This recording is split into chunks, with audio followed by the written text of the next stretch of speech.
Magandang araw mga ka-sea friend! Nandito na naman po si Mama Heidi para magbigay ng dagdag kaalaman. Paano po ba tayo makakasampa ng barko or kung gusto po nating maging sea woman na katulad ko.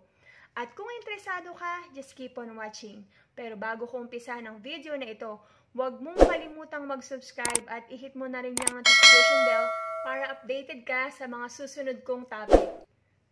Ang topic natin for today is paano ba mag-apply sa isang cruise ship as a sea woman. Ano ba yung mga dapat na mayroon ka para makasampa ka ng barko? Siyempre, kailangan meron kang experience sa isang hotel or restaurant dito sa Pilipinas at nagtrabaho ka at least 2 years pataas para maging qualified ka at makasampa ka ng barko. Sa katulad ko na nagtatrabaho ko sa restaurant department sa isang cruise ship, hindi naman po need na college graduate. Long as may maganda kang experience sa isang restaurant or hotel, magkakaroon ko po ng chance para maging isang sea woman. Okay, number 2, kailangan syempre maghanda ka ng isang magandang resume. Para pag nag-apply ka, mas maging qualified yung application mo. Dapat ilagay mo rin yung mga duties and responsibilities mo para makita nila na meron kang knowledge at experience sa posisyon na pinag-a-applyan mo. Kailangan meron kang Certificate of Employment na katunayan na nagtatrabaho ka sa isang restaurant or sa isang hotel. Kailangan presently employed ka pag nag-apply ka sa isang agency kasi mas prepared nila yon para fresh pa yung knowledge mo sa posisyon na pinag-a-applyan mo. Katulad ko, nag-try po akong mag-apply sa CF Sharp, nag-walk-in po ako doon. Ang prinesent ko po is resume ko at ang aking Certificate of Employment.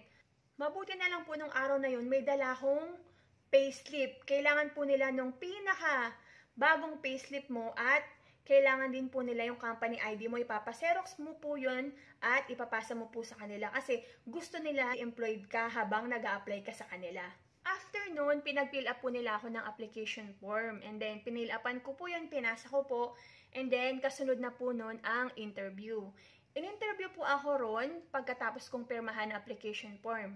At ano po ba yung mga tinanong sa akin? Number 1 na tinanong sa akin is, ano daw po ba yung gagawin ko kapag may customer complaint? So, ang sinagot ko is, kapag may customer complaint po is, magbibigay po ka ng complimentary sa mga guests like drinks or dessert.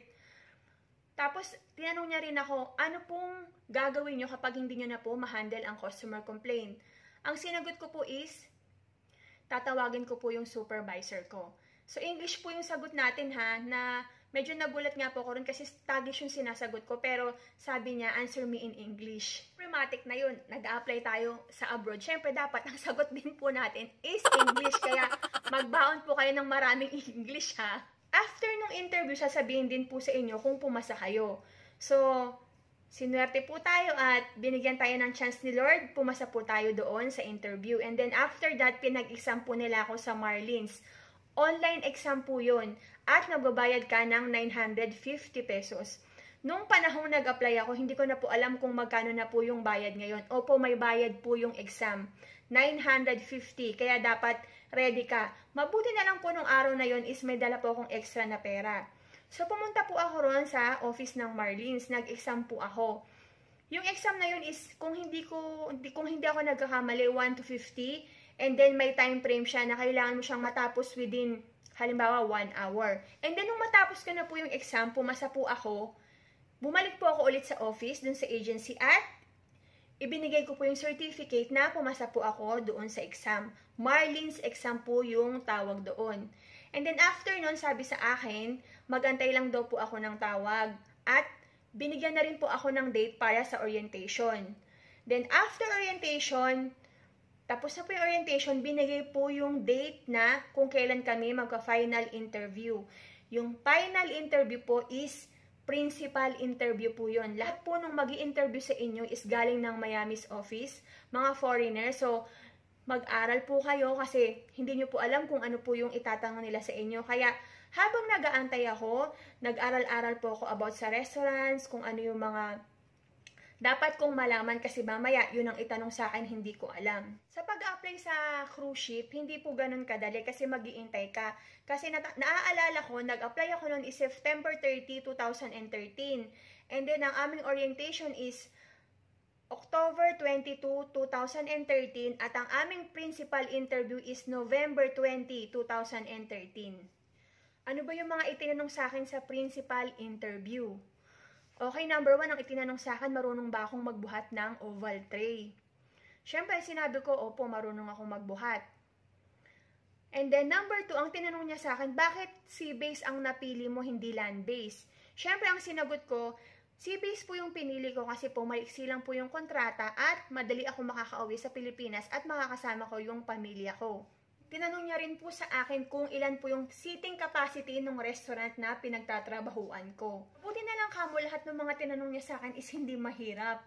Pero nag-aral po ako noon na nag-research ako kasi mamaya bigla akong tanungin, hindi ko masagot. Siyempre, kailangan kapag in-interview tayo, magpapa-impress tayo para matanggap po tayo. Disclaimer lang po, lahat po ng i-share ko sa inyo is based lang po sa aking experience ng pag-a-apply. Remember, iba-iba po ang agency dito sa Pilipinas. Iba-iba po yung way ng pag-a-apply sa kanila. Pero ngayon po, since may pandemic na, online na po ang apply. And then, isearch nyo lang po sa Facebook yung CF Sharp Recruitment para po sa mga detalye. Share ko lang po bago ko makalimutan na hindi po ganun kabilis makasampa ng barko. Katulad ko po sa aking experience, nung interview ako ng November 2013, January 2014 ko na nalaman na pasado ako. At June 2014, dun pa lang po ako nakasampa ng barko. Tatawagan po kayo ng agency nyo kapag meron na po kayong sampa at ipapaayos na po yung mga kulang nyong requirements. Note, huwag po kayong basta-basta magre-resign sa inyong mga trabaho kasi wala pong kasiguraduhan kung kailan po kayo magkakasampa. Tatawagan na lang po kayo ng office nyo na meron na po kayong joining date. Para po hindi po kayo mabakante at meron pa rin po kayong source of income habang nag-aantay po kayo na makaalis dito sa Pilipinas. Ang pagkakamali ko po nun is, nung nalaman ko na pumasa ko ng January, February, nag-resign ako, hindi ko alam na matatagalan pa pala yung pagsampa ko. Kaya suggestion ko sa inyo, wag po kayong basta-basta magre-resign hanggat wala pa po kayong joining date. At habang nag-aantay po tayo, wag po natin kakalimutang magdasal at ibibigay po ni Lord ang lahat ng mga pangarap natin sa right time at according to His will. Ang bago nating mga topic ngayon is about sa aking pagsampa ng barko at ang tawag ko na po sa inyo ngayon is Sea Friend.